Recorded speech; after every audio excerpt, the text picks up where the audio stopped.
Good morning, students. Today in the morning, we are going to start another lesson related to mathematics only.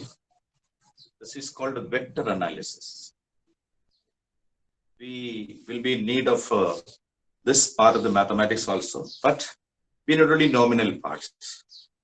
We are not concerned about the mathematical importance of vectors, but we want only application, right? So we have seen in the first class, in the previous classes about physical quantities. Physical quantities are mainly of two types. They are fundamental quantities and derived quantities. So as a whole, all the quantities which are measurable are called physical quantities. Also, as I said, quantities are divided into two parts, two categories, as fundamental quantities and derived quantities. In the same way, the whole measurable quantities can be of scalars and vectors also. The whole physical quantities, the total number of physical quantities can again be defined as scalars and vectors. Scalar quantities are physical quantities which needs only magnitude for their specification. Right? Scalar quantities means when we talk about scalar quantities, we need only to talk about their magnitude. Right? There are so many scalars that you have come across when we studied science physics. Example, length is there, volume is there, speed, density, time, temperature, work done by a force, energy, electric current, charge, resistance, potential difference, specific heat, etc., etc. There are so many physical quantities that has only magnitude, and that does not need a direction to define those quantities are called scalar quantities. Other type of quantities, physical quantities, are called vector quantities. Vector quantities need both magnitude as well as direction, right? So when suppose that a force is acting on a body, magnitude only will not be sufficient to define force, right? So when a force is acting on a body or if somebody is pushing a body, and in our mind an idea comes in which direction the force is acting or which direction the force is applying. So that if that kind of physical quantities when applied on a body, a idea will come in our mind in which direction that quantity is acting. Such quantities are said to be vector quantities. In physics, there are so many vector quantities we have to deal with. For example, velocity is a vector quantity, acceleration is a vector quantity, momentum is a vector quantity, torque is a vector quantity, force is a vector quantity.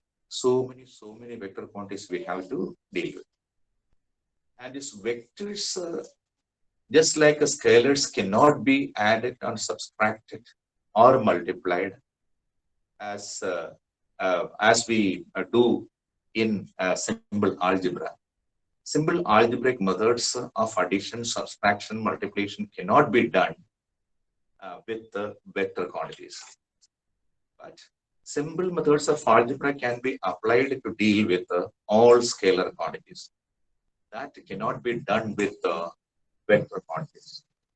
For addition of vector quantities, multiplication of vector quantities, right, subtraction of vector quantities, there are different methods. That analysis only we are doing in this class. So today onwards, what are vectors? Vectors are quantities that needs both magnitude and direction for their specification, right? Vector representation. Next is how a vector can be represented. Vector is represented by a straight line.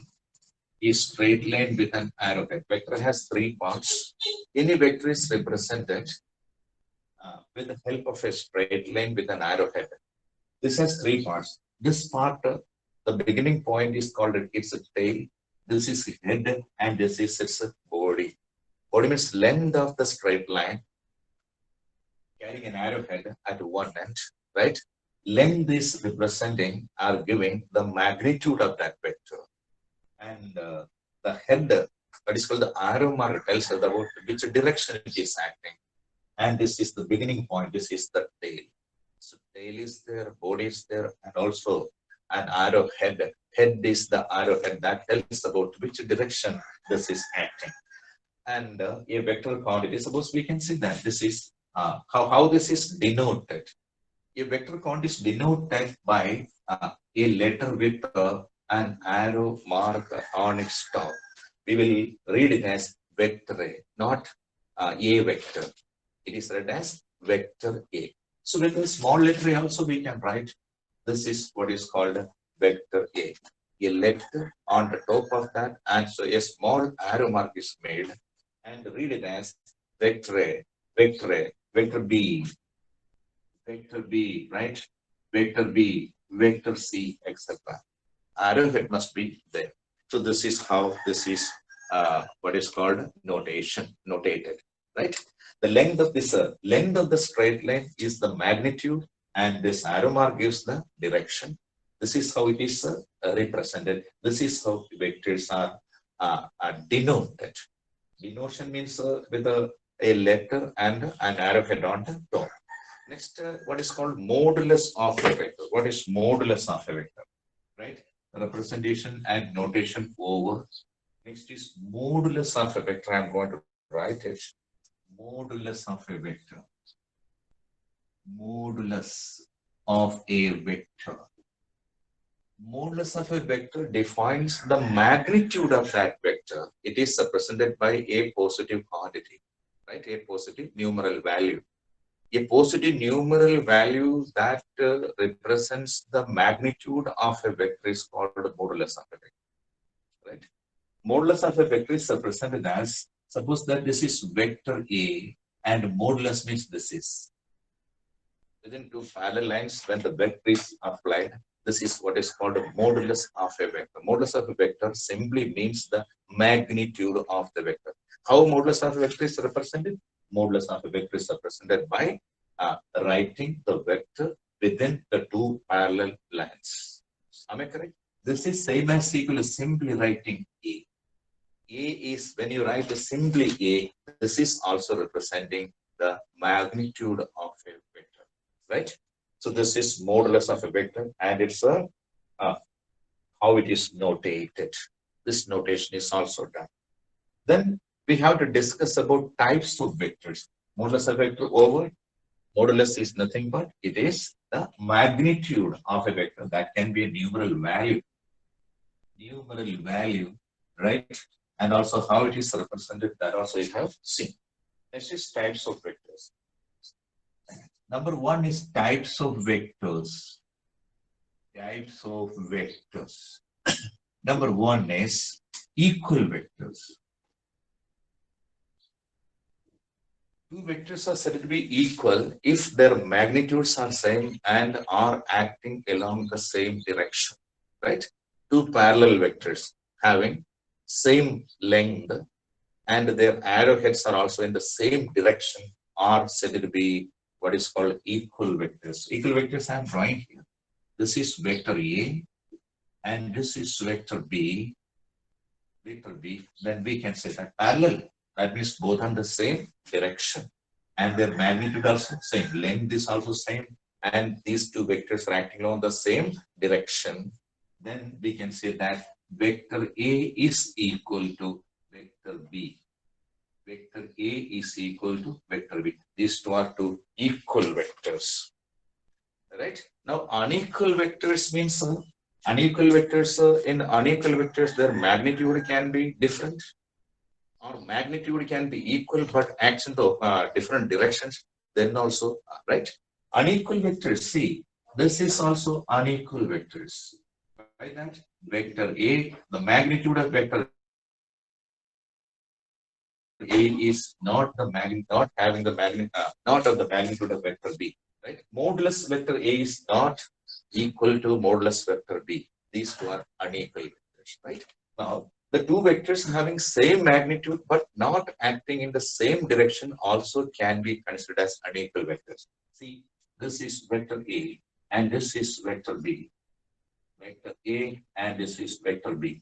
they are having the same magnitude. Length of these two vectors are same, but are acting along two different directions are said to be unequal vectors. So unequal vectors, their magnitude can be different, but in the same direction, unequal vectors only. Their magnitude are equal, but acts in the different directions. Then also they are called unequal vectors. Next is negative vectors are opposite vectors. That also I am going to write. Equal vectors and unequal vectors we have discussed, and now it is what is called a negative vector. Negative vector. Negative vectors are parallel vectors. They are parallel and also equal in magnitude, but they are acting in opposite directions, are called negative vectors. For example, this is vector A, this is vector A, and this is vector B. This is vector B. I can say vector B is equal to negative vector A, I can write. In this case, remember, these two lines are having the same length, they are parallel, but one vector is acting in a direction opposite with respect to the other. A is along this direction and B is along this direction, right? These two vectors are equal in magnitude, acting in parallel lines, but they are acting in opposite directions, are considered to be negative vectors, or sometimes called opposite vectors. In this case, you will write this, see here, vector B is equal to negative of vector A, right? Reading that also done.